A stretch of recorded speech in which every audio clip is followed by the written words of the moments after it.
Muy buenas tardes, sean bienvenidos al Ateneo de Santander en esta jornada que forma parte de la programación del Aula de Cultura de El Diario Montañés y que está aquí con nosotros Susana Chillida, autora de un libro que se presenta esta tarde aquí en el Ateneo, titulado Una vida para el arte, y que tiene como un subtítulo Una vida para el arte, Eduardo Chillida y Pilar Belzunce, mis padres. Es decir, un libro sobre la biografía del matrimonio Chillida, que construyó una verdadera sinfonía artística a través de la escultura. Yo no quiero quitar ni un minuto a lo importante, que es la conversación que van a mantener con Susana Chillida. Por una parte, Guillermo Balbona, redactor jefe del área de cultura del Diario Montañés, y Javier Menéndez Llamazares, crítico literario, también en las páginas del Diario Montañés.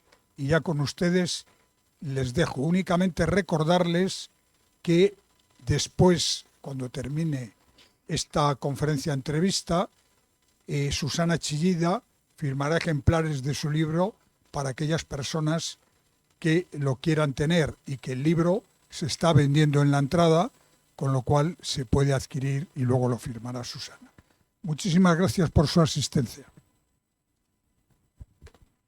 Bien, buenas tardes. Pues como ha dicho Manuel Ángel, nos acompaña Susana Chillida. Hace mucho tiempo que contactamos con la editorial Galaxia Gutenberg para que estuviera aquí Susana. Al final ha sido esta fecha, no se puede nunca elegir, porque la agenda, además de Susana con el libro, que todavía continuará, por ejemplo, en el Museo de la Evolución Humana la semana que viene, pues con las presentaciones y con esta especie de recuerdo, reconstrucción de la figura de Eduardo Chillida y, por supuesto, de Pilar Belzunce, pues lógicamente hay una agenda muy, muy apretada.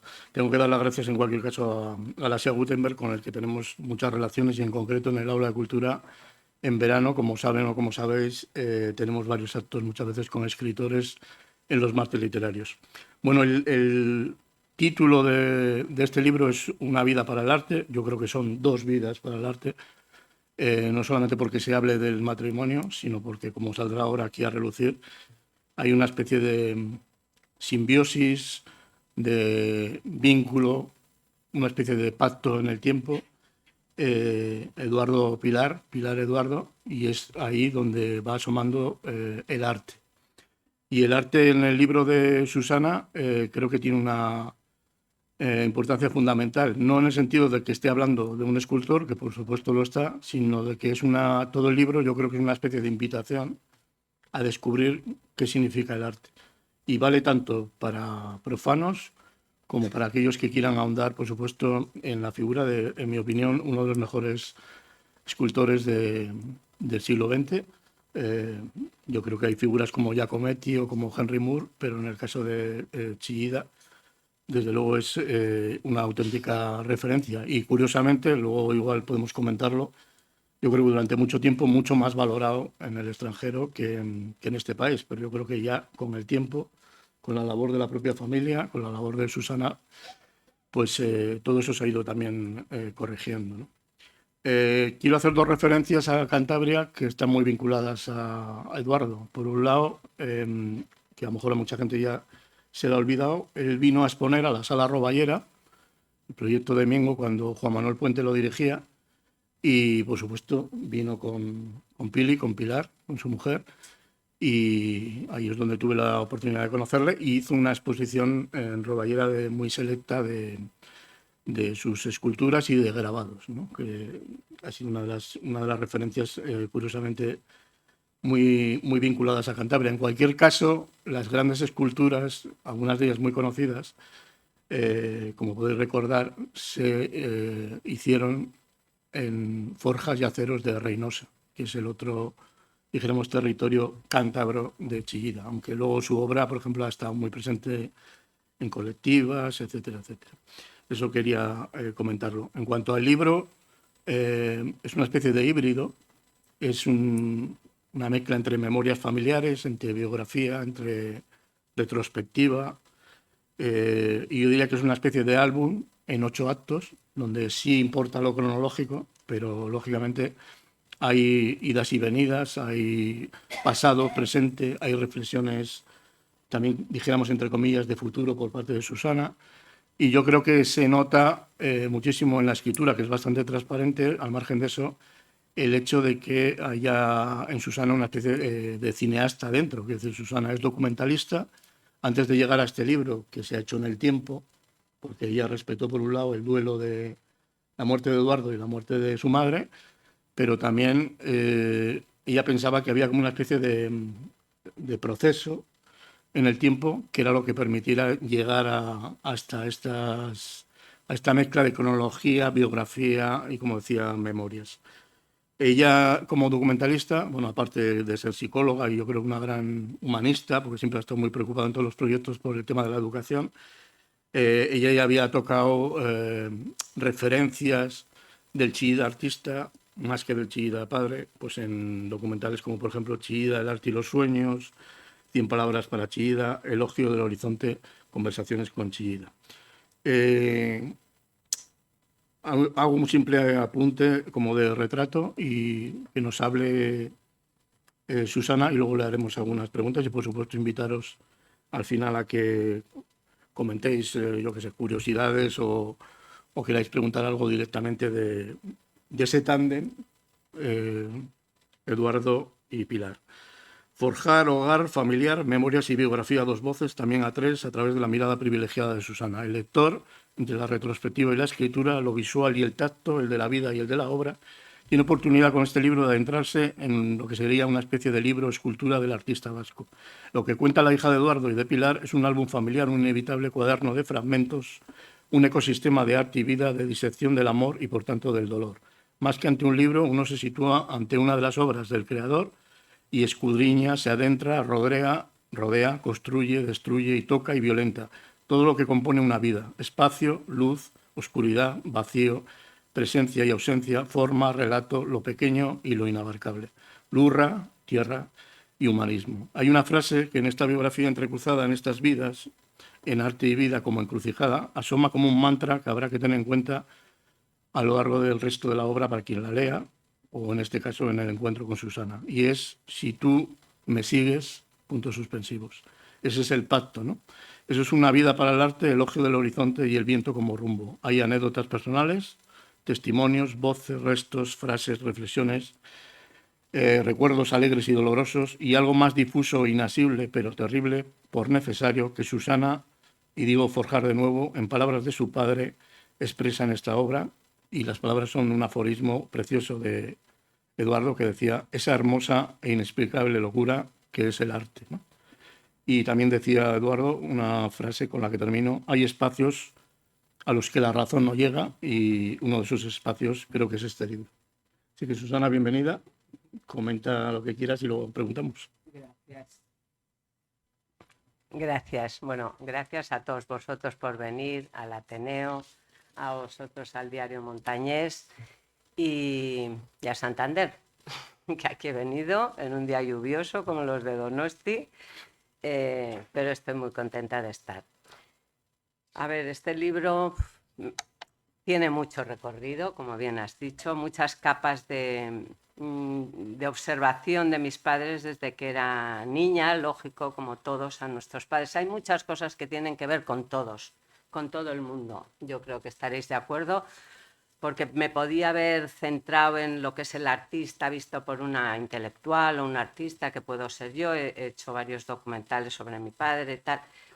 Pero en cuanto metí a mi madre, entramos en otra que desde la historia interna mía, como no, porque primero que todas las madres siempre hacen muchas cosas que no se ven, pero que son muy importantes. Y en este caso, más porque ella siempre sintió que mi padre le necesitaba más que nosotros los hijos que íbamos naciendo a la par que las esculturas. Cuando vivíamos en Hernani, es verdad que al principio lo digo así, pero es que es verdad, o sea, en casa antes nos quitaba mi madre la calefacción a nosotros que el hierro a mi padre, porque era importante. Y lo mismo en todos los viajes, la presencia de un artista en sus exposiciones es esencial para el público, para los galeristas que se han tomado el esfuerzo de organizar esa exposición, que en el caso de Chillida nunca es fácil porque las obras son sólidas, se hacen en Reynosa. Yo la primera película estuvo centrada en el homenaje a Hokusai, que era una obra que iba para Japón y que yo vi y filmé en todas sus partes. Y hoy cuando en el tren de repente hemos parado, le estaba llamando a mi marido, que es escritor y le debo mucho, Eduardo Iglesias, como literato. Le digo, ostras, pues estoy justo, se ha parado en Reynosa y no sé, tiene muchos buenísimos recuerdos este lugar. Y lo que he hecho es, yo creo que es un retrato humano de un hombre que sí pertenece a la historia del siglo XX, queda, pero en la historia de este hombre está esta mujer que desde el principio, con esa frase que menciono aquí, cuando mi padre estaba estudiando, era joven y su primer sueño se rompió porque su primer sueño era un sueño deportivo. Era portero de la Real Sociedad con 19 años, un gran portero, muy dotado, y él donde ponía su empeño lo daba todo, y entonces era un buenísimo portero, pero le lesionaron para siempre. En aquel momento le dejaron la rodilla ya rota como para ser un deportista, quiero decir, luego a base de seguir trabajando su cuerpo, que siempre lo hizo, pues no fue ni cojo ni nada de eso, pero jugaba con nosotros y con mis hermanos, sobre todo a pala, a todo, siempre fue un hombre deportivo. Pero roto ese sueño, se fue a hacer arquitectura por consejo de sus padres, como tantos hemos hecho. Yo no, yo estudié psicología porque me apetecía, pero muchos han seguido carreras que les han marcado, ¿no? Bueno, pues a él se la marcaron sus padres, pero estuvo 2 años, casi 3 quizás, en arquitectura, y él veía que eso no era lo que quería hacer. Él quería ser escultor. Y ya tenía una novia porque se conocieron desde los 13, mi madre y él 15, y entonces a sus padres se lo dijo, quiero ser escultor, y le quisieron convencer de que no, y se lo dijo a su novia. Y a su novia le encantaba lo de arquitectura, le gustaba muchísimo, pero le escuchó porque le dijo, si tú me sigues, Pili, yo lo que quiero es ser escultor, que no sabía ella ni lo que era, la verdad.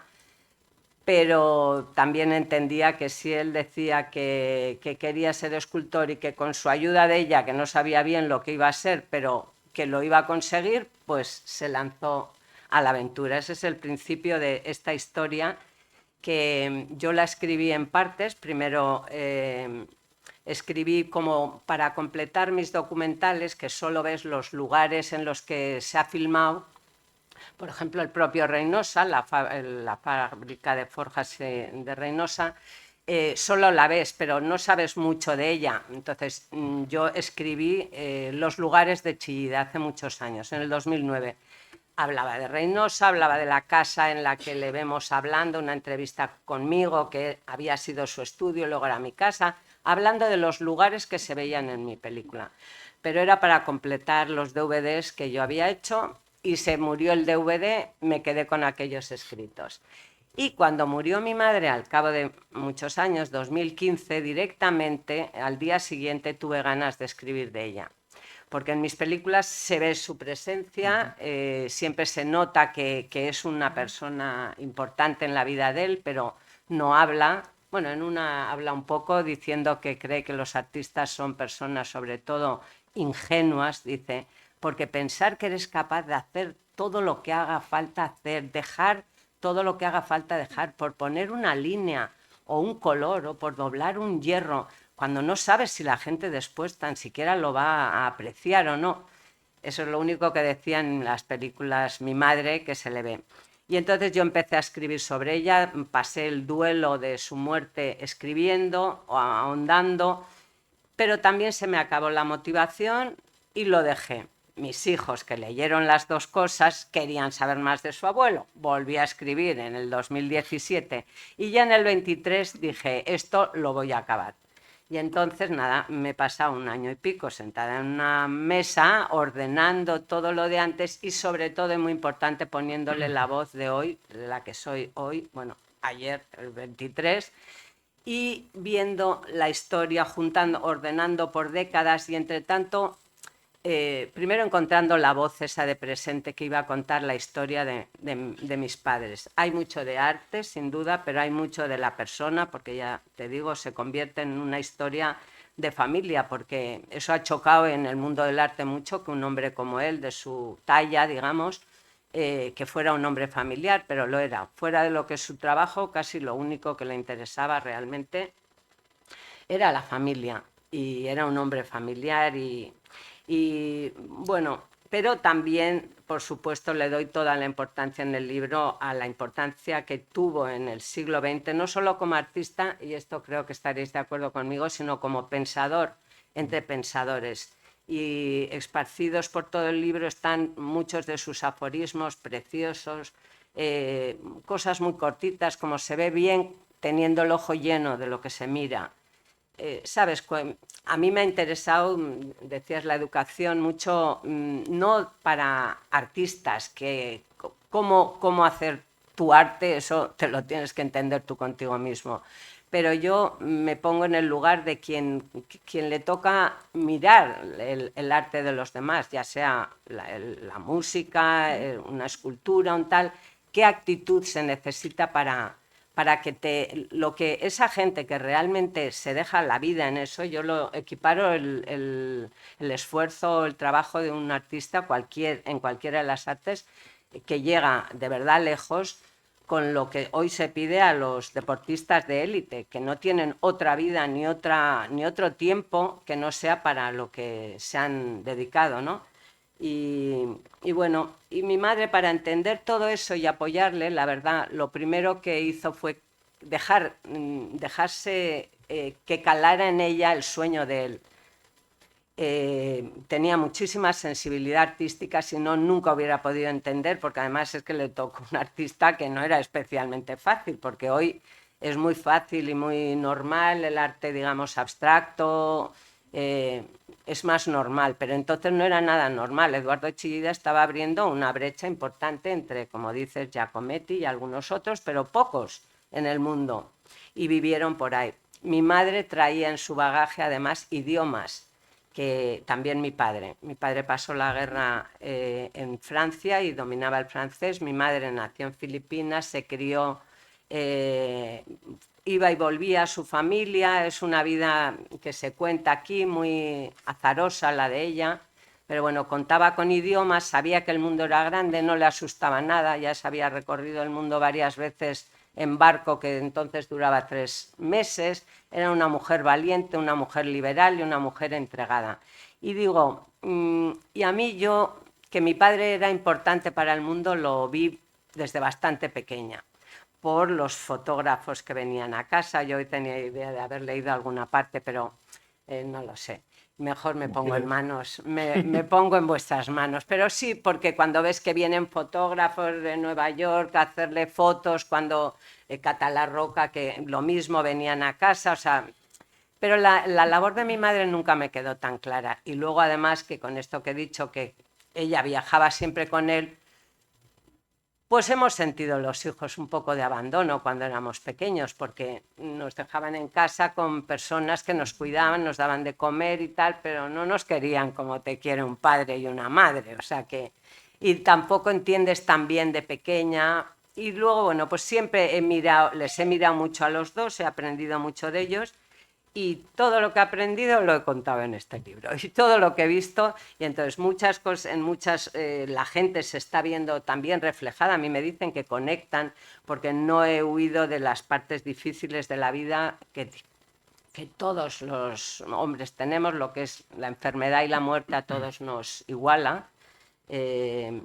Y bueno, y he entrado en todas sus materias y en su pensamiento y un poco en todo. Y yo salgo mucho, es una biografía medio bastante autobiográfica, porque como he trabajado sobre él y yo he tenido que aprender, también me considero, digamos, un buen ejemplo de cara a quien quiera entrar más profundo en lo que es el arte o en cómo poder apreciarlo, como yo he pasado, porque fui rebelde yo y no quería saber nada de yo ser artista para nada. Y luego la vida pues me fui un poco decantando hacia eso, a un trabajo personal que bueno, lo he desarrollado en imagen y en escritura. Y mi reto en este caso era la propia escritura. Os voy a leer al menos el primer párrafo, solo para que abramos boca y le dejamos a Javier que diga también algo. ¿Os parece? Mira, sin más.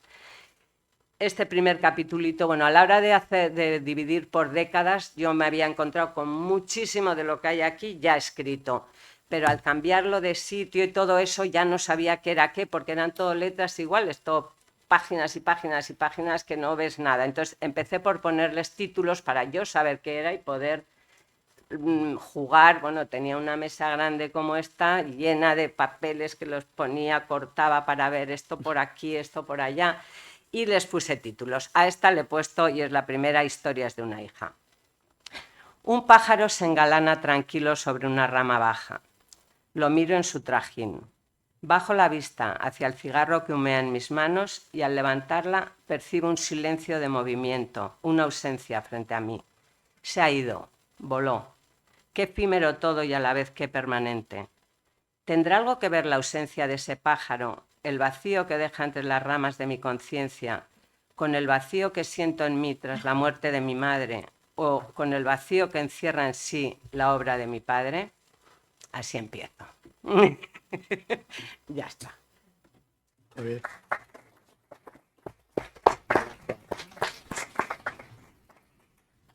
Pues muy buenas tardes. Hay una tercera conexión cántabra entre Chillida y esta región que se nos ha saltado y tiene que ver con esa etapa de deportista de la que hablabas y que también mencionas en el libro. Y es que la culpa de todo la tuvo un cántabro.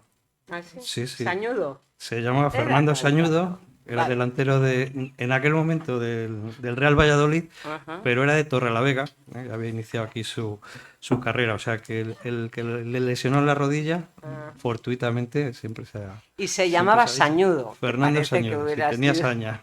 Pobre, no creo. Además era No delantero, creo. que ya es curioso.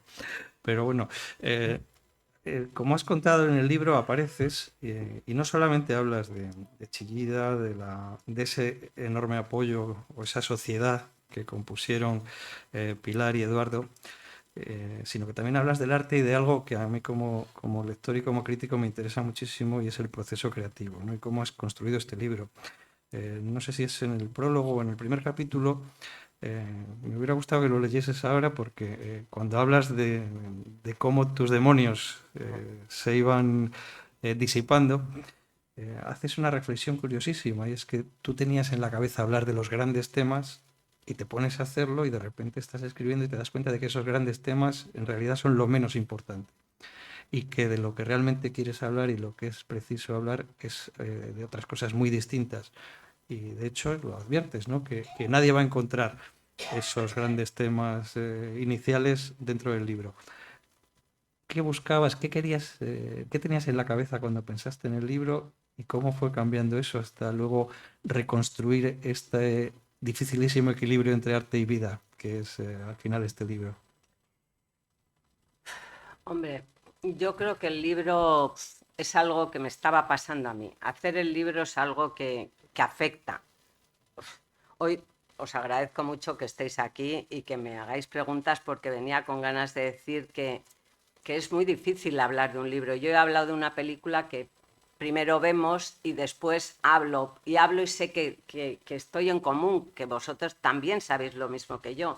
Pero hablar de un libro que está tan lleno de cosas, tan lleno de mí, que todo lo he vivido. Entonces, he vivido muchas cosas que al final el libro se va haciendo, es un proceso largo, es el final de un largo viaje.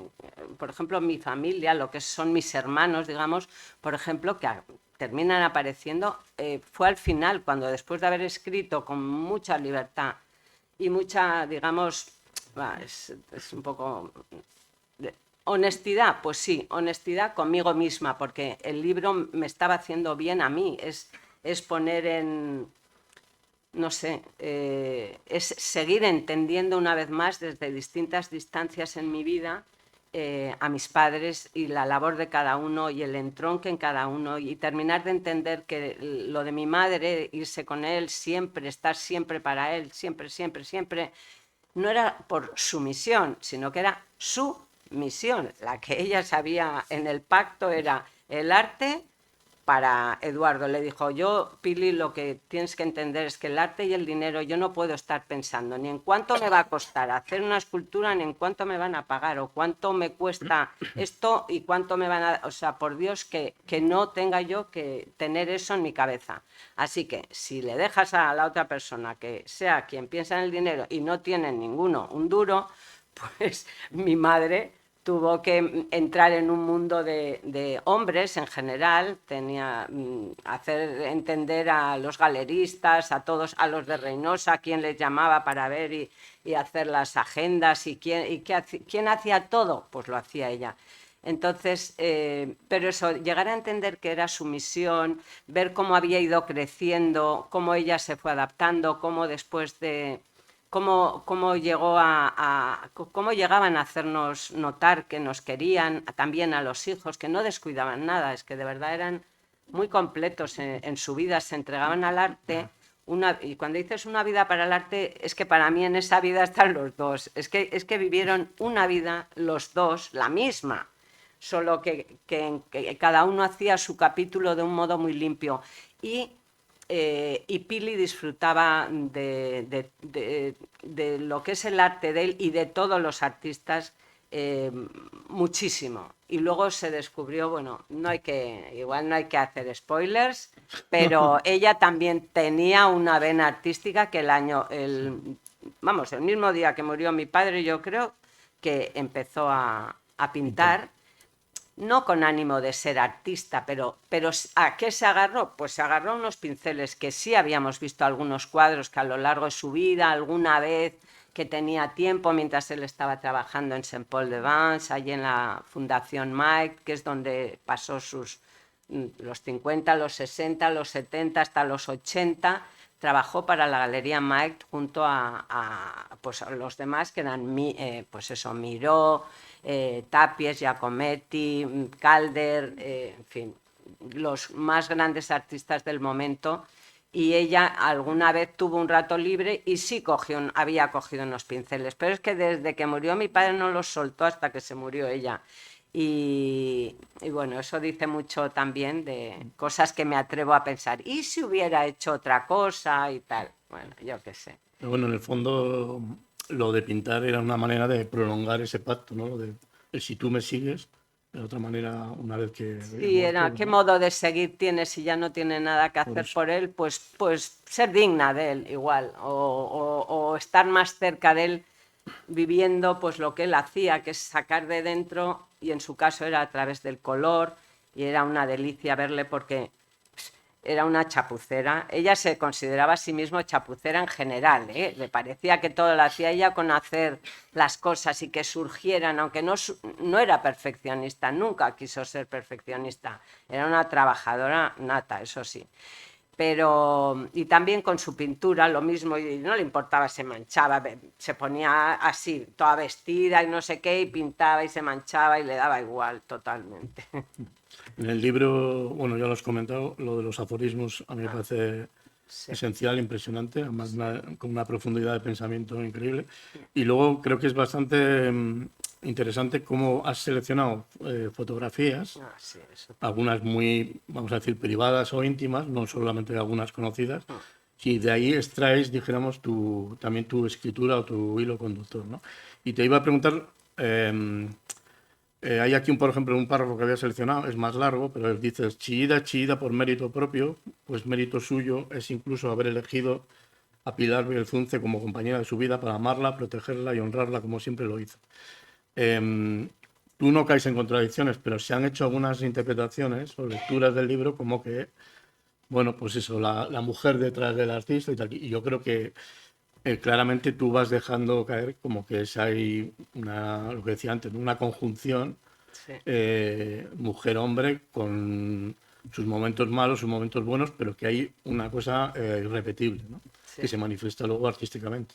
Claro, pero sí, pero a mí me da como rabia, y lo digo justo antes de eso que has leído, claro, me da rabia que alguien piense que, claro, con Pili ahí al lado, pues así cualquiera. Pues no, porque hace falta el talento que tenía Eduardo Chillida y el ojo que tenía Pili para saber qué tenía. Porque si Pili no llega a ver talento en él o ve que decae, no le sigue. Le hubiera dicho, oye, Eduardito, ponte a hacer arquitectura otra vez, que esto no es lo tuyo, ya te lo digo. O sea, ella era así, no. Bueno, de hecho hay esa anécdota que se conoce y es muy bonita. En su primera crisis, que él tuvo éxito ya antes ya cuando se fue a París él solo, sin Pili, todavía sin casarse. Ya había su obra que fue presentada en el Salón de Mayo de París en el año 1949.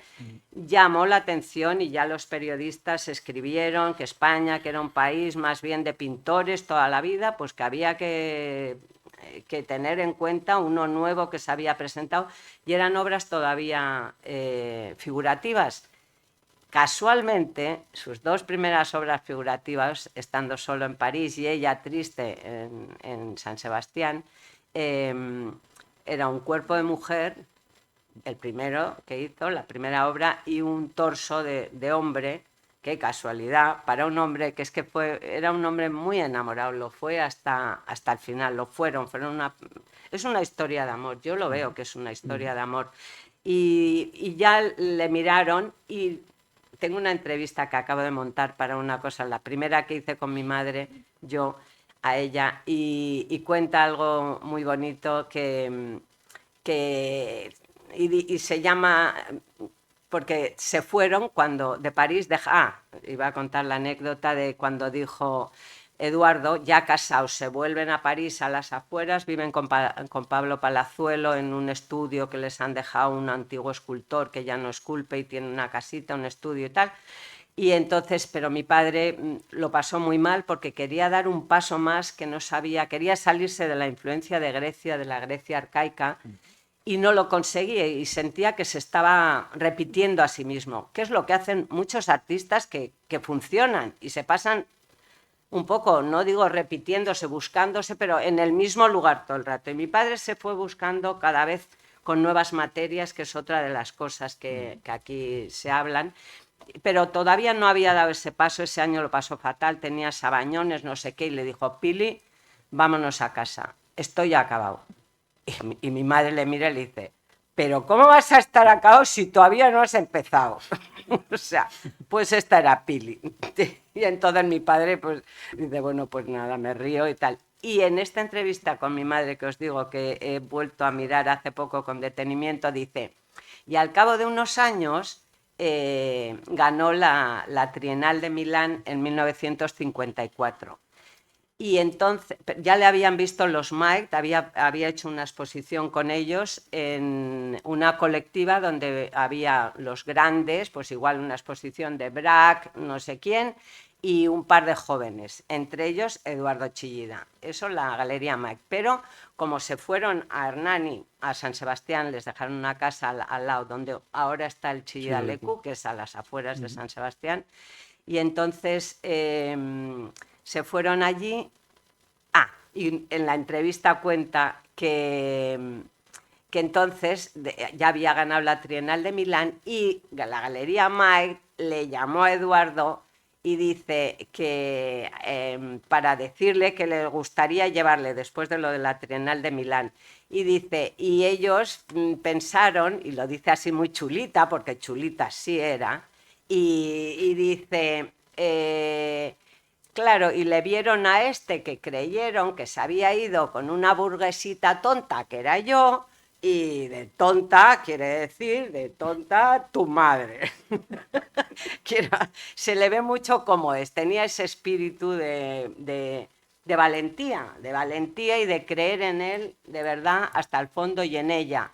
Y a recorrer el mundo y a cuidar de todo lo mejor que podía sin intentar ser perfecta, que eso no se puede. Pero mi padre era pura perfección. Todo, dice, para perfecciones ya me vale con la de él, y señala por donde cree que está él.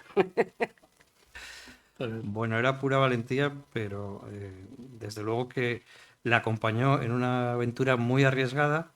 Claro, en 1948, un estudiante de arquitectura decir que lo deja todo para ser escultor, irse a Francia. Bueno, un poquito antes, no quería hacer mucho spoiler, pero nos has contado el mosqueo que tenía Pili porque no le gustaba nada eso del fútbol, ¿no? Ya. Y que lo que quería era que estudiase.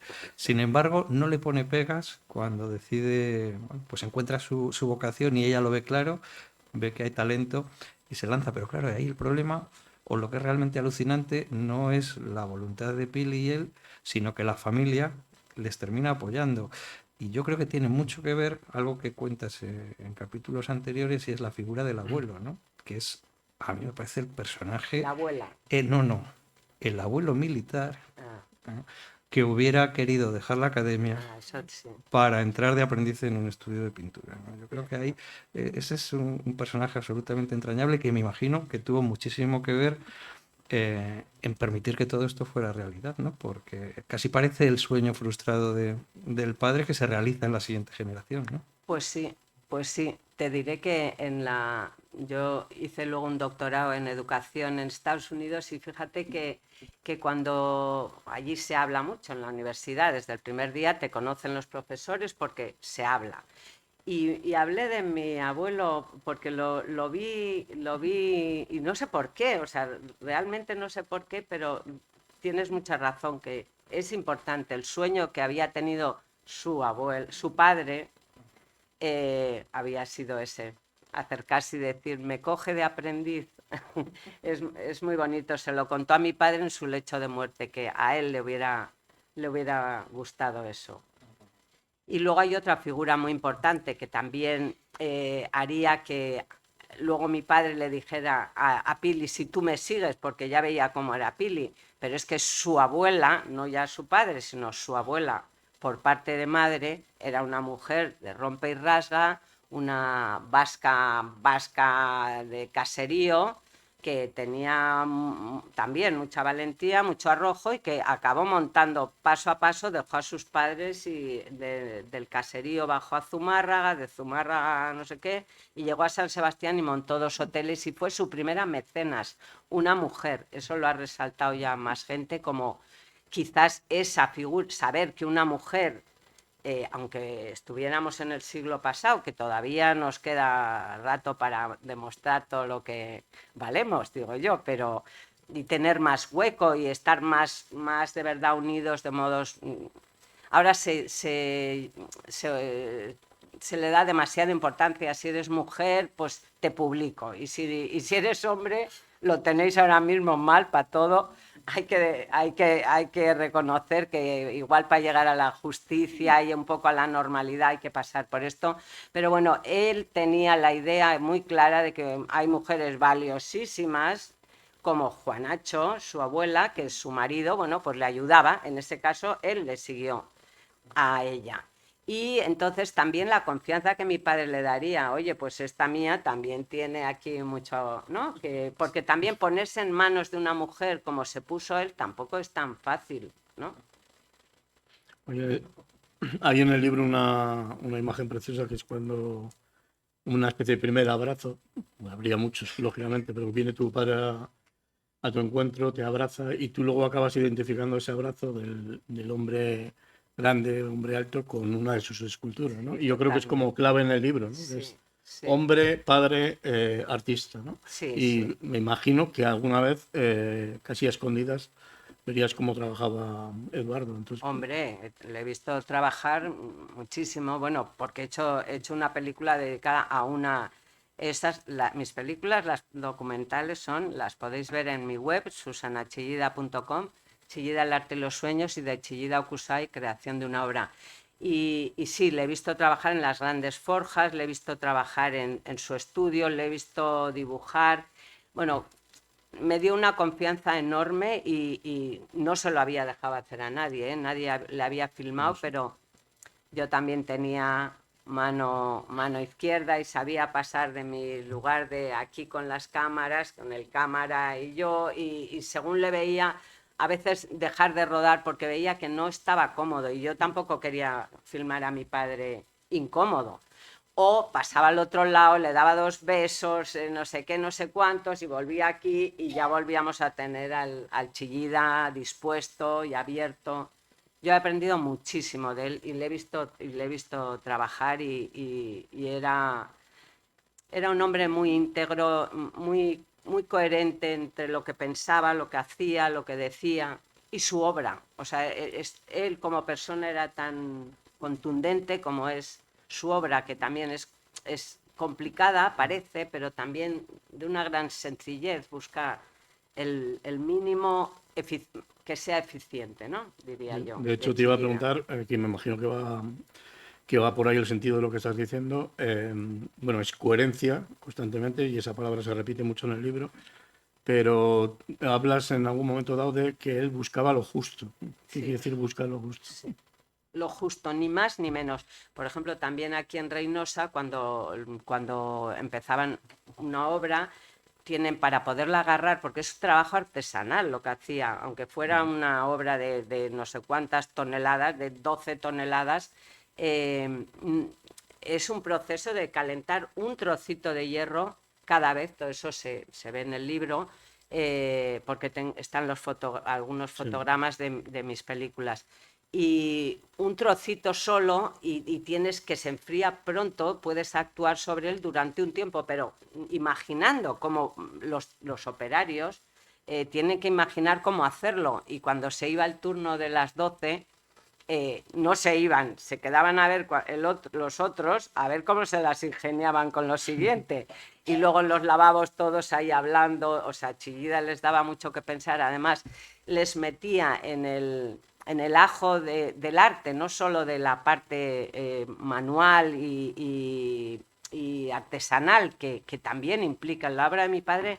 Él era un artista y un artesano, en todo le interesaban los procesos de la obra, le gustaba estar allí en el presente del momento en el que puedes decidir, no dobles más, aunque el modelo que más o menos tenían para seguir hubiera dicho que había que doblar hasta aquí, de repente decía, no, dejarlo, hay que dejarlas ser distintas. Si en el proceso veía que eso es lo que le estaba pidiendo, y yo lo entiendo por el libro, porque yo igual iba a un lugar y resulta que el libro me llevaba a otro. Pues es que, ¿a dónde tienes que ir? A donde te lleve, claramente, y al final descubres qué has hecho. Pues yo he hecho esto, pero no es que fuera lo que iba a haber hecho. Por eso te digo que también al final aparecieron mis hermanos, porque tanto Eduardo y Chillida, me ha encantado verles cuando he llegado, la verdad. Mis padres, digo, bueno, a ver, una vez escrito ya casi todo, se lo dejé leer primero a una hermana mía para ver si reconocía a nuestros padres en estos mis padres. Y pasó la prueba. Y luego dije, bueno, y ahora un chico que también me diga a ver si son nuestros padres, y también pasó la prueba, con lo cual me sentí muy bien. Y ya luego me animé a pedirles que algunas de las historias que incluso yo ya las había contado, porque como eran los dos personas familiares, mis hermanos también aparecían, pero era yo quien contaba sus historias. Entonces pensé, les pedí que cada uno por favor me diera una historia con sus propias matices, con sus, ¿no? Porque pueden ser la misma historia, pero cada uno tenemos nuestro punto para mirarlas. Y bueno, acabé pidiéndoselas y otra vez empecé a mirar dónde va cada una y todo eso ahí con mis papeles, y entonces estamos todos. Y no puedo estar más contenta porque estamos todos muy contentos de que el libro exista. Se ha traducido, lo ha traducido Hauser and Wirth. Según acabé tuve que volver a empezar a trabajar, esta vez en inglés, menos mal que sé, porque no es tan fácil la traducción, ya me he dado cuenta. hay muchas cosas que se escapan, que nosotros compartimos por vivir cercanos, porque hay muchas cosas en común, pero cuando te vas a otro idioma yo veía que muchas cosas se les hubiera escapado. No sé, cuando te traduzcan al ruso, quién debe controlar aquello, pero en fin. Claro, pero si hay algo universal es quizá el arte, ¿no? Y además de una historia de amor, como nos decías, y un recorrido biográfico y familiar, es un libro en el que el arte es muy importante y que tú además defiendes dos ideas desde el principio, ¿no? Por un lado, dices que el arte, y no solo el abstracto, es un gran desconocido, que uno nada más leerlo se queda yo creo que impresionado con esa idea. Y luego sostienes que el arte es verdad, Sí. ¿no? O sea que ahí sí que me gustaría que nos contases. Realmente no conocemos el arte, el arte en general, o sea, conocemos una versión No. comercial del arte, una versión utilizada del arte. Pienso que mucha gente sí, conoce solo como la parte comercial y decorativa en cuanto a las artes plásticas, por ejemplo. No, pero cuando digo un gran desconocido es que yo creo que el hecho de ver a un artista, convivir con un artista, te das cuenta de lo que es, el grado de entrega que requiere. Entonces, ¿y qué significa eso? Significa que cualquier cosa que salga de una vida que está entregada, una vida para el arte, vivida para el arte, para finalmente doblar este hierro o levantar la pierna hasta aquí un bailarín, pero lo que eso quiere decir, que le ves y parece que no es nada, ya que no es nada más que 24 horas al día pensando en la pierna y en el músculo, que todos los artistas, desde luego todos los que llegan en general, pero claro, luego hay gente que no, eso es la parte que digo que es desconocida si no has vivido de cerca lo que es la entrega real, y yo es que tengo mucha entrega a mi alrededor. He visto muchos artistas, no solo a mi padre.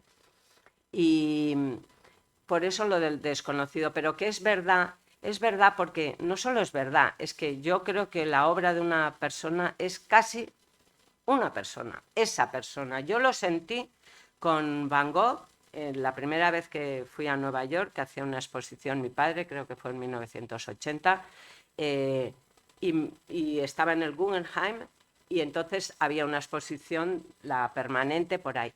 Y delante de un cuadro de Van Gogh, viendo sus propias pinceladas, que es que para empezar, es que hay gente que se cree que una foto de una obra es una obra. Pues no.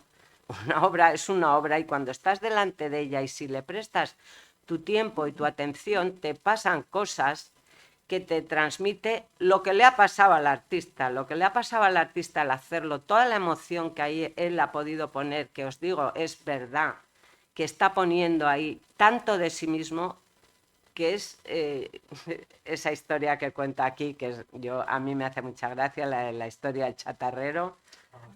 Sí, o sea, pero hay otra historia que yo creo que nos refleja maravillosamente cómo era de pura esa relación con el arte, y es la de los zapatos del mismo pie.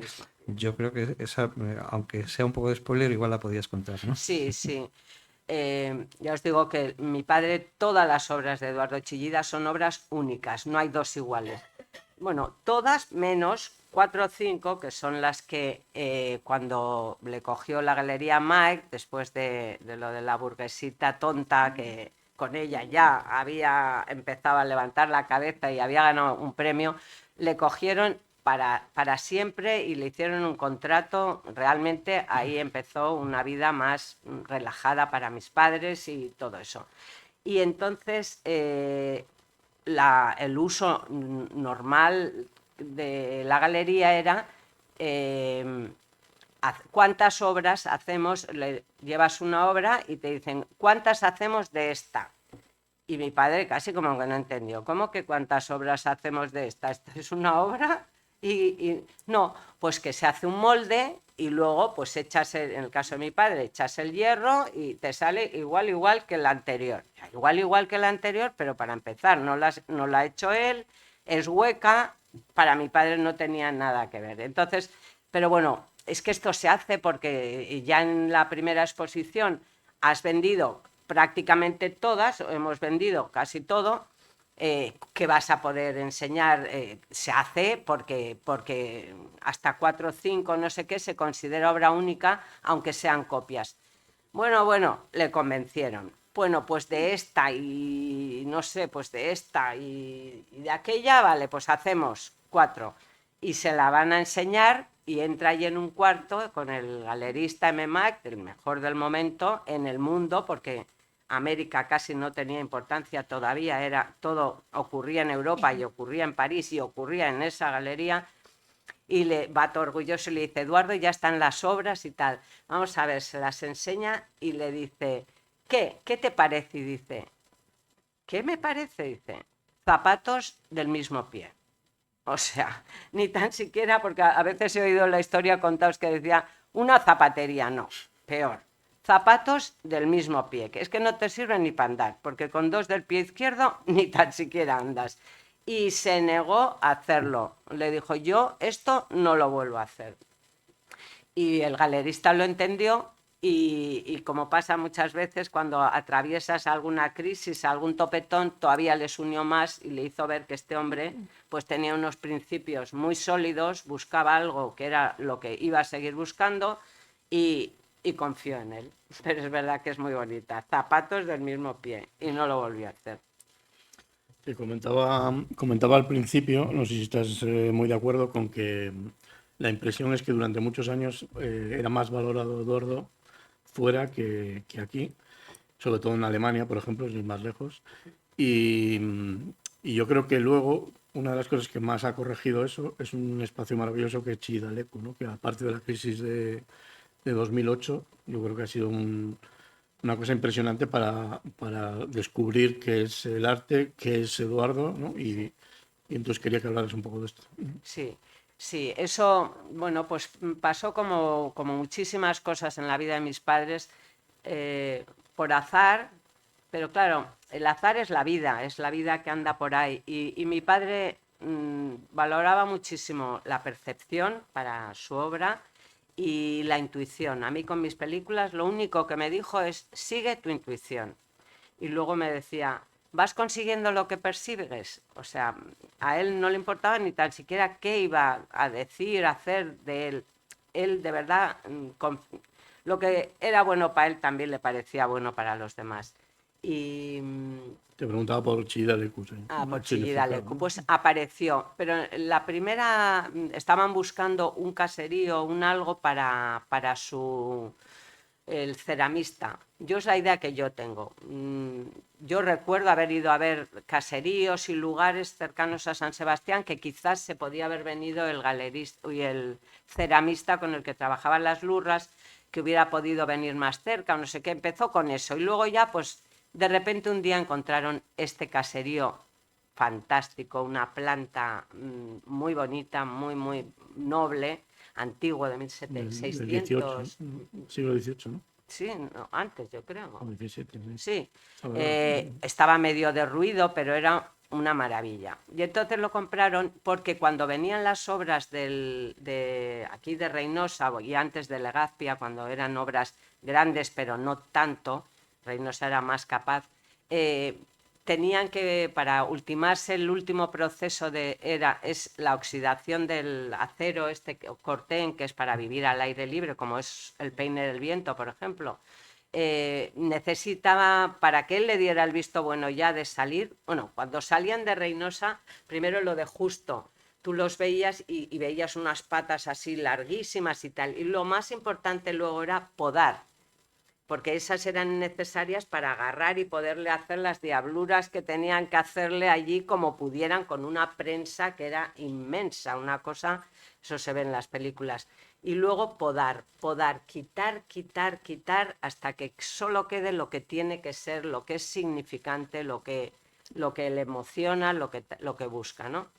Y entonces, para el último proceso, una vez acabado, podadas las obras, llegaban y las tenía que poner en algún sitio. Y entonces las campas de ese caserío eran el lugar donde podían llevarlas y tenían que perder su primera cascarilla con el agua, con el contacto del agua y de tal. Y lo cuento porque es verdad, porque se lo he visto, que si llevaba días, que no es normal, pero si llevaba días sin llover, yo le he visto regar con una regadera sus obras como si fueran, digo, flores necesitadas de sustento, porque es verdad, o sea, su relación con la obra era de amor y de tocarle. Me acuerdo que yo en educación, allí en Estados Unidos, había un museo que se llamaba Please Touch o algo así, era para niños. Y claro, la verdad es que con el tacto yo no sé ver si no toco, o sea, yo necesito, voy a comprarme algo y necesito el tacto, ¿no? Bueno, pues a él le parecía, decía, a él le hubiera gustado ponerle de nombre Please Touch, tocar, tocar, porque tocar es sentir y notas, no sé, se siente, ¿no? Y entonces, bueno, empezó con eso de por la cascarilla y no sé qué, pero ya habiendo un lugar y viéndolas tan hermosas allí y viendo entre tanto el caserío que le llevó como 10 años, no sé, las fechas a mí no se me quedan, aquí las comprobé y igual sabéis vosotros cuánto tiempo estuvo trabajando con un arquitecto que al final lo que hizo fue arreglar el tejado, poner un lucernario, abrir una entrada de luz lateral estupenda. Supongo que algunos de vosotros habréis estado en Chillida Leku y si no, desde luego os lo recomiendo. Y, y, y quitando todo lo que había, porque había 2 pisos, porque abajo eran los animales, luego eran todo cuartitos que se estaban medio cayendo y fue quitando hasta ver la maravilla del espacio, que es lo que mi padre buscaba. La relación entre el espacio como espacio y las esculturas al final son el límite que le pones y que llama más la atención del espacio, los espacios interiores, todo tiene que ver con eso. Entonces allí se le empezó a conjugar todo. Luego las vigas que hay en Zabalaga, el caserío de Zabalaga, que es donde está la obra interior en Chillida Leku, son unas vigas desde no sé cuántos metros, 15 metros o más, un roble, y cómo se engarzan tenía mucho que ver cuando empezaron a quitar las particiones y todo, y las fue dejando exentas. Se quedó impresionado porque ahí se ve, yo digo que le gustaba ver lo que normalmente está oculto. Y entonces él vio cómo se engarzan las maderas de un modo súper sencillo, pero que sujetan toda una casa durante siglos, solo con la inteligencia de cómo cortas la madera y cómo se sujetan, y eso lo puedes ver, lo ha dejado a la vista, y le parecía que tenía mucho que ver con su obra. Y a él le empezó a hacer mucha ilusión que en el mundo se supiera de dónde venía su obra, porque él se sintió ahí que sus raíces vascas estaban... no sé, conectó muchísimo con el hacer desde siempre. También con el hierro conectó con el hacer con las cosas artesanales, de labranza y todo. Le maravillaba el modo en que los antiguos habían tratado las cosas, claro, y él a través de su arte llevaba, digamos, la artesanía esa o la funcionalidad esa a otro nivel, buscando. Mi padre siempre buscó elevar, o sea, una sensación de ir contra la gravedad. Usaba el peso para ir contra el peso. Lo necesitaba que fueran pesadas para, a base de su trabajo y cómo orada luego las partes de abajo. Si tú ves un granito de no sé cuántas toneladas de las de mi padre, que no sé, puede pesar eso, 12 toneladas o cosas así, y la ves y no parece pesada. Si la tocas, sí notas que eso es un pedazo de algo que lo puedes sentir, pero visualmente él busca todo el rato que se eleve, que él lo que busca es luchar contra la gravedad, contra Newton, dice. Entonces, ya sé que no tengo nada que hacer, dice, pero yo me rebelo. Y mis obras se rebelan. Y es verdad, se pasó toda la vida luchando contra Newton, pero bueno. De hecho, en Chillida Leku es muy importante la luz, ¿no? Hombre, A la hora de enfrentarte a las obras, ¿no? Sí. Pero eso que la percepción es necesaria para el artista y es muy importante para los que nos acercamos al arte, a cualquiera de las artes. Tienes que poner se ve bien teniendo el ojo lleno de lo que se mira y se escucha bien teniendo el oído atento a lo que escuchas, que no es lo mismo mirar, que puedes mirar y no ver nada, porque lo que no sabes es mirar, ¿sabes? Lo que sí hay en ocasiones alrededor del arte es mucho ruido, eh, y quizá enlazando un poco con lo que decía Guillermo de que se le reconoce más en principio fuera que dentro, pasas un poco de puntillas, pero hablas de esa reacción, ese amor-odio que suscita entre otros artistas españoles y sobre todo vascos del momento. Incluso mencionas que Oteiza le acusa le ha dicho, le dijo, has abandonado al hombre.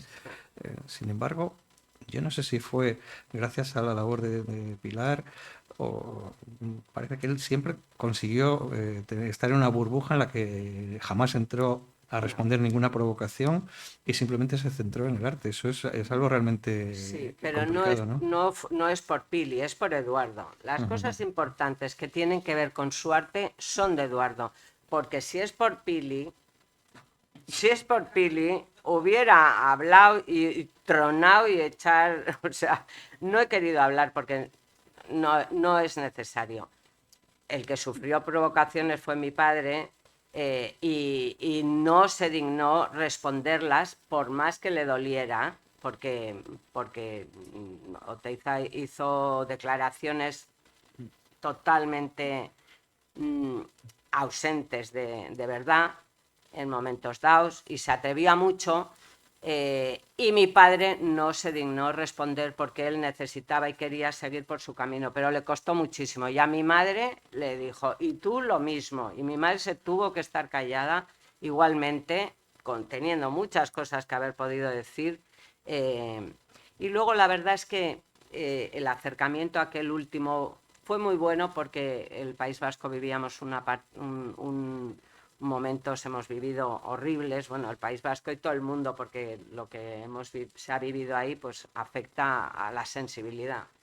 Y ella fue, eso sí, el reencuentro, el famoso beso de Tabalago, no sé cómo se llamó, sí que fue por la sensibilidad humana de mi madre, que eso se ha malinterpretado de mis palabras, la verdad, porque es cierto que le dijo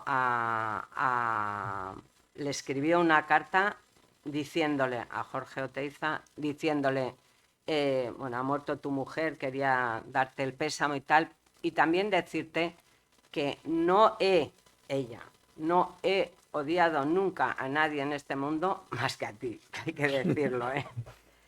Pero nos estamos haciendo muy mayores y yo no me quiero morir con esto, como démonos la oportunidad de hablar o de cruzar un abrazo. Y le metió en esa a mi padre, que dijo, bueno, pues sea, como estaba en manos de Pili, pero sin más. O sea, eso es para ellos un capítulo sin más, un capítulo triste que no les afectó más que en lo que te afecta tener que callar por no meterte en más líos y porque su vida no iba por ahí. Y se marcharon al extranjero, y la verdad es que él no entendía el arte como algo que pueda, él no creía en la enseñanza del arte, o sea que esta idea de la escuela tal o la escuela cual es que no le iba para nada, porque un artista lo primero que es individualista, porque lo que se le pide es que saque de sí mismo.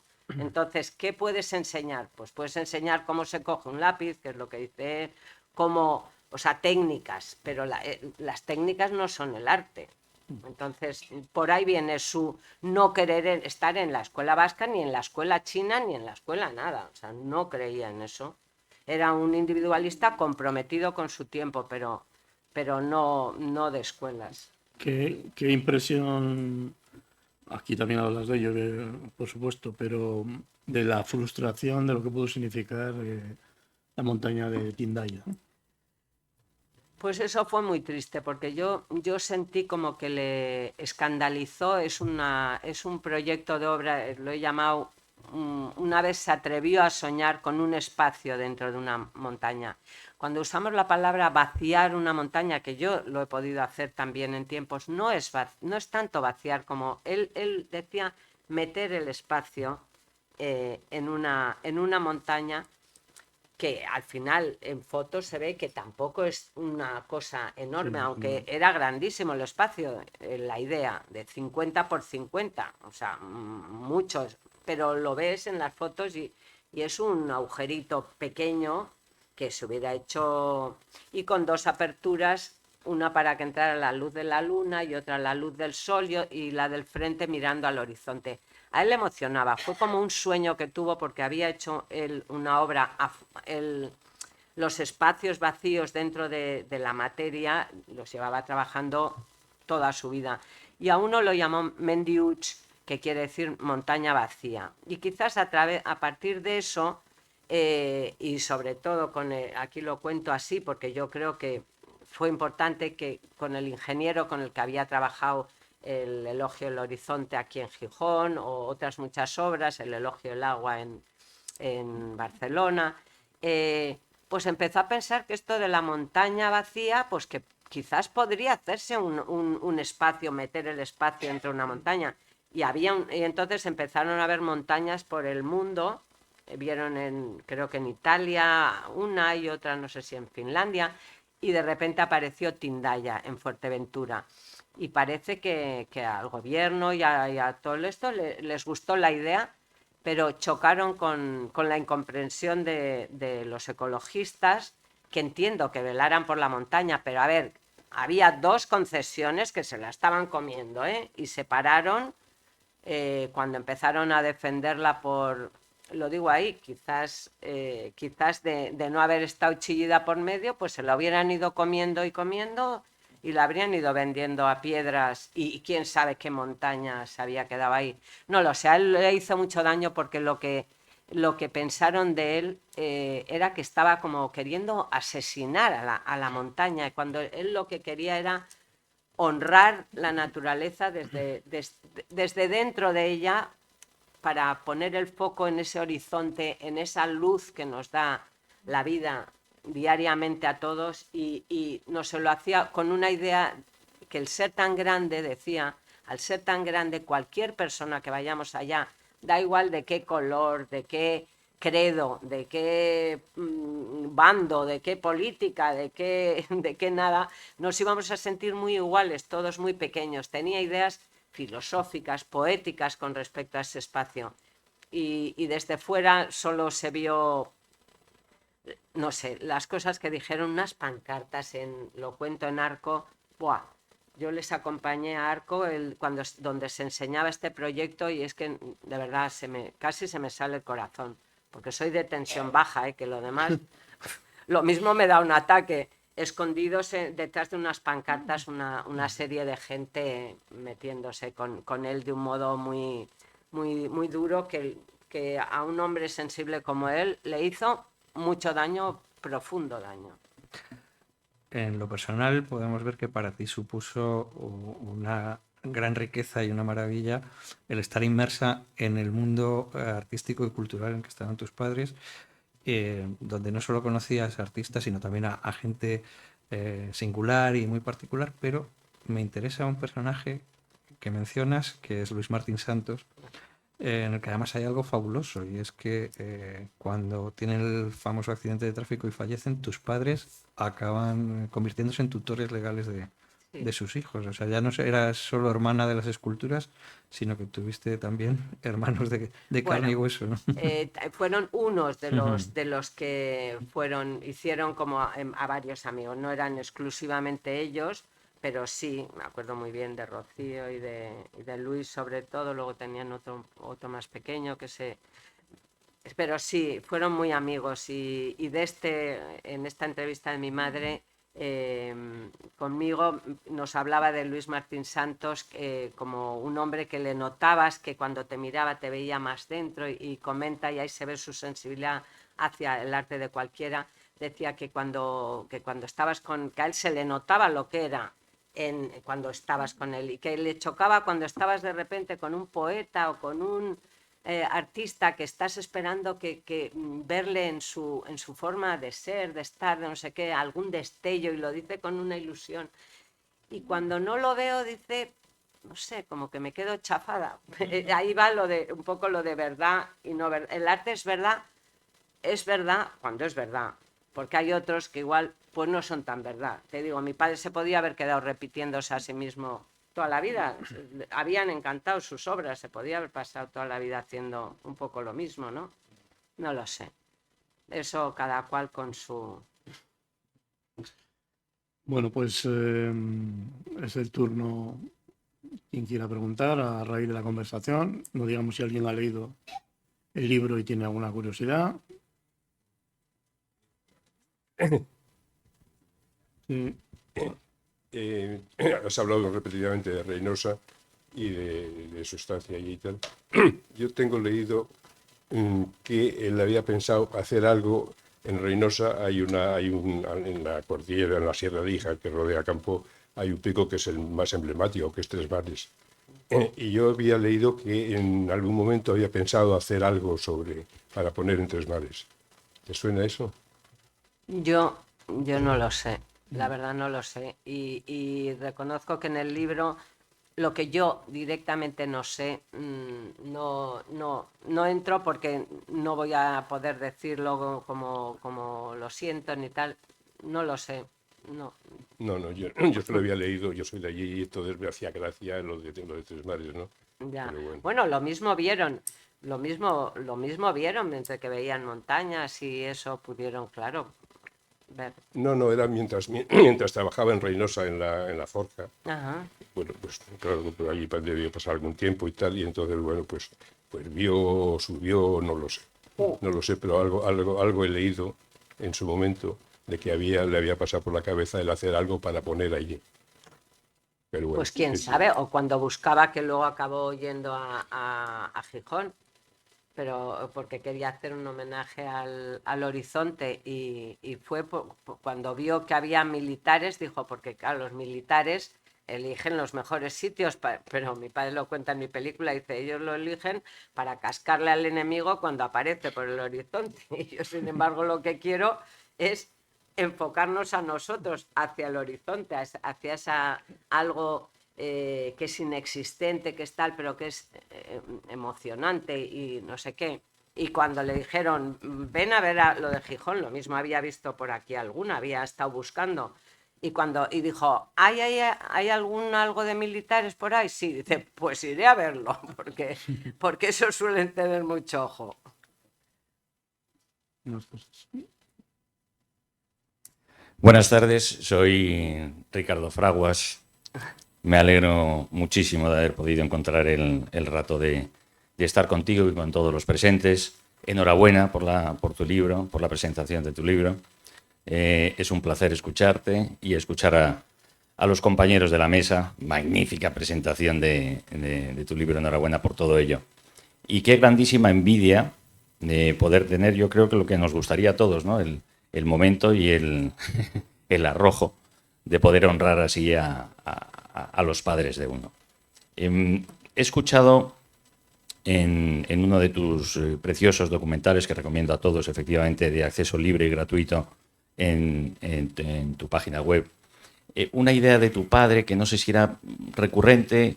Yo creo que era mencionando la idea a su vez del artista japonés, que decía que si hubiera, cada vez he ido mejorando en mi técnica, en mi evolución como artista, si pudiera vivir otros 100 años más, quizá sería capaz de decirlo todo en un punto.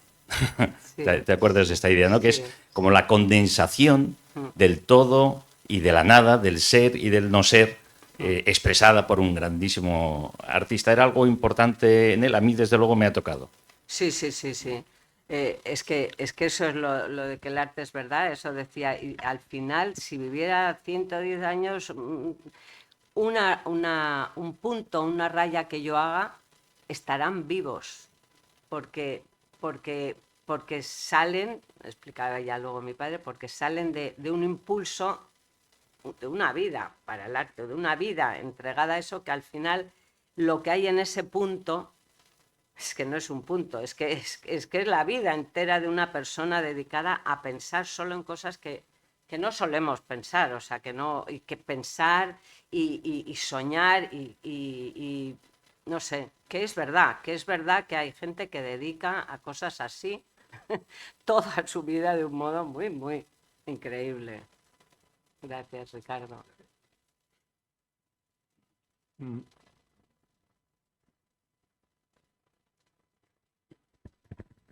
Sí, gracias por el libro.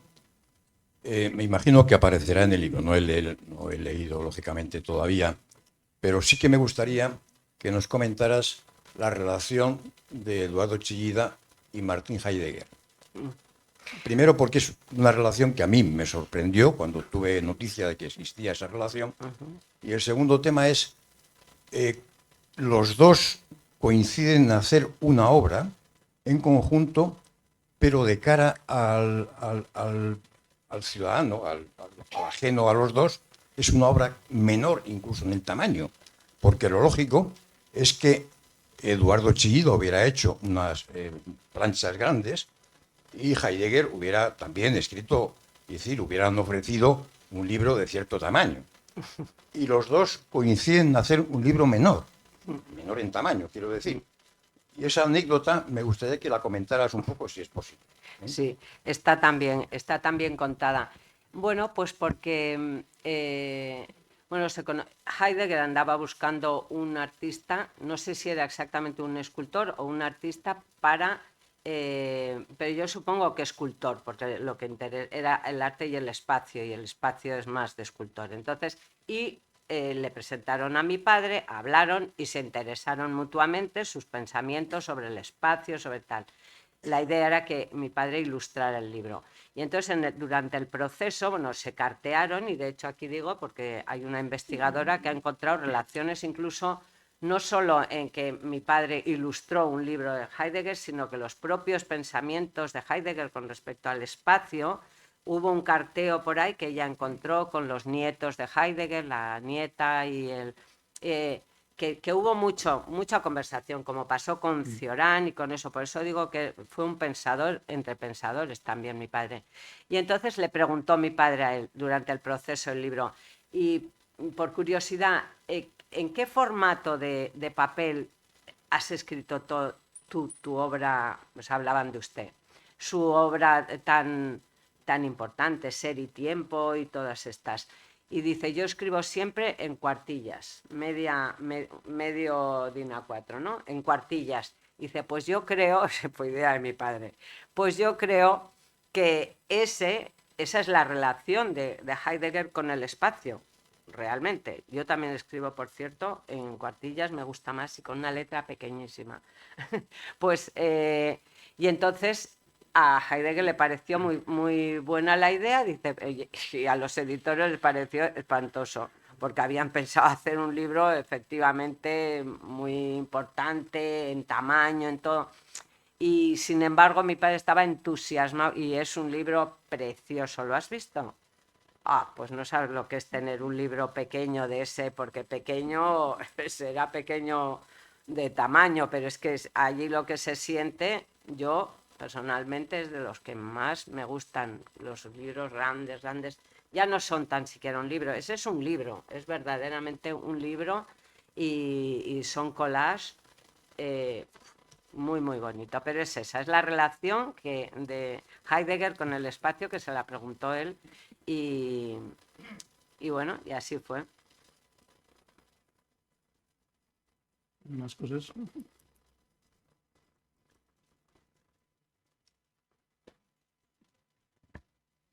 Hola Susana, muchas gracias. Hace 30 años yo estuve con tus padres. Es emocionante porque es un recuerdo para mí tremendo en el estudio Guadiana en Madrid con Lorenzo y con José Antonio Fernández Ordóñez. Venía tu padre y tu madre porque, bueno, eran uno y venían a ver las maquetas de Tindaya. Aquello fue emocionante, todos esperábamos a alguien que no conocíamos. Yo era arquitecto, soy arquitecto y trabajé con Lorenzo desde que acabamos la carrera. Y es una anécdota que seguramente no conocerás, pero que yo la cuento a mis amistades y en el círculo profesional. habíamos terminado una maqueta que era tan grande que no la teníamos en el jardín. Era una maqueta hecha en madera, aparte de las de chapa que nos las traían. Teníamos también una maqueta hecha con cartón, que la había cortado un chaval que había entrado muy jovencito. Está en el libro de Tindaya aparecen esas maquetas. Y en el último momento, de repente, vienen ya para el coche y no sé qué. Y salíamos de recién montada la maqueta más grande. Y uno de nosotros, ¿no? Quien fue, pegamos un golpe en la maqueta y ese espacio, que era el cubo de 50 por 50 por 50, se giró un poco. Y dice, ya la hemos liado. Ya la hemos liado. Y nada, entró Eduardo con tu madre y empezó a ver, allí vimos primero las pequeñitas, eran unas cosas muy sutiles, lo que era el espacio, el interior, lo que tú decías del vacío, ¿no? Él nos decía, la vasija es el vacío, no es el barro que la contiene. Bueno, temas de Lao Tse, y de repente salimos ya al jardín y empiezo a dar vueltas allí. Y claro, yo como que ya verás, se va a dar cuenta que esto está desviado, que esto no corresponde con los planos. Y entonces se dirige a José Antonio y dice, oye, esto no es como está en los planos, ¿no? Entonces ya Lorenzo dice, sí, bueno, es que se nos ha girado un poquito. Y dice, bueno, pero no lo descartemos. Eso fue, o sea, y esa frase a mí se me ha quedado y la comento. Y otra de las cosas que nos llamó mucho la atención es que estando con él, hablando, bueno, pues tu madre estaba allí, atenta a todo, había un grupo y había entrado un chaval muy jovencito que hacía casas de muñecas. Se dedicaba a hacer casas de muñecas y las vendía. Y nosotros estábamos buscando un maquetista, pero un maquetista no de los que acababan las maquetas, sino de los que, bueno, hacían maquetas de trabajo, ¿no? Tú dices, bueno, pues hazme esto más alto, o esto. Y entonces tu padre, estábamos hablando allí, pero él estaba mirando a la esquina del estudio donde él seguía trabajando. Y él cogió, se fue del grupo y se sentó con este chavalín y se quedaron allí hablando los dos, ¿no? Y eso nos llamó mucho la atención, que bueno, que era un rasgo, me imagino, habitual de tu padre, que le interesaba más ver las cosas de ese tipo y bueno, hablar con gente que hacía cosas con las manos que bueno, que estar en charlas y tomar de esto, ¿eh? Luego te enseñaré una foto que te he traído para que veas ese grupo de trabajo ese día que vino tu padre. Qué bien, gracias. Sí, le pinta muy bien a mi padre lo que has dicho. Sí, era un maestro del presente, yo digo.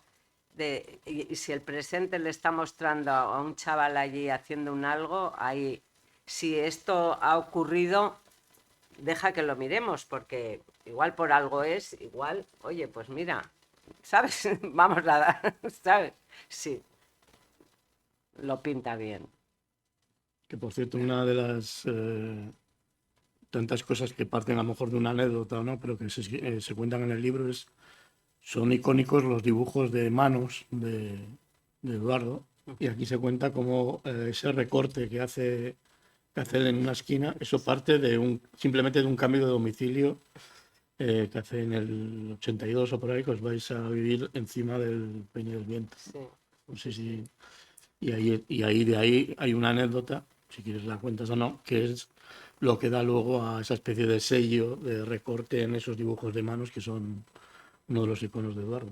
Ya, que es nada, cuando compraron la casa a la que se cambiaron, que nunca habían pensado cambiarse de casa, pero se empeñó de una inmobiliaria que, Pili, tienes que venir a ver esta casa, pero si ya tenemos casa, Villapaz, pues no, que tienes que venir. Bueno, finalmente fue y quedó impresionada porque es que estás en San Sebastián y tu vecina es la isla, pero mirando a la ciudad, no desde la ciudad a la isla, sino compañera de la isla y viendo el mar abierto. Bueno, se quedó alucinada y al día siguiente le llevó a mi padre, que también se quedó alucinado y dijo, Pili, ¿podemos? O sea, ¿podemos comprarla? Pues a por ello. Y se cambiaron de casa y todo eso. Y en la parte de arriba donde vivían los de servicio, era la zona menos noble, digamos, de la casa, en los retretes había un clavo, que ya lo hemos visto todos en algún sitio, un clavo con un papel, ¿sabes? En lugar de un rollo de papel, había papeles así como con un clavo. Y padre lo miró así, oye, qué papel más interesante. Qué papel más bonito, porque en los papeles todo le era muy importante. la calidad del papel, bueno, buscaba por aquí, por allá, y papeles hechos y lo que quieras, pero ese papel le pareció súper interesante, no para lo que lo usaban en la casa, pero para él sí, y los arrancó y claro, había que hacer algo, entonces les hizo un redondelito así, los usaba para sus dibujos de manos, muchos están hechos con ese papel que le gustó muchísimo. Al presente, maestro del presente, esto me sirve pues para casa. Bueno, pues muchas gracias, Susana, y gracias sobre todo por el libro, por acercarnos al hombre, al artista, bueno, también al padre, lógicamente, y a Pilar. Y bueno, pues vendrán más documentales y más obras seguramente, porque hay mucho donde ahondar en Eduardo y en su obra. Y gracias a todos por la asistencia al Aula de Cultura. Muchas gracias. Gracias a vosotros dos. Así da gusto.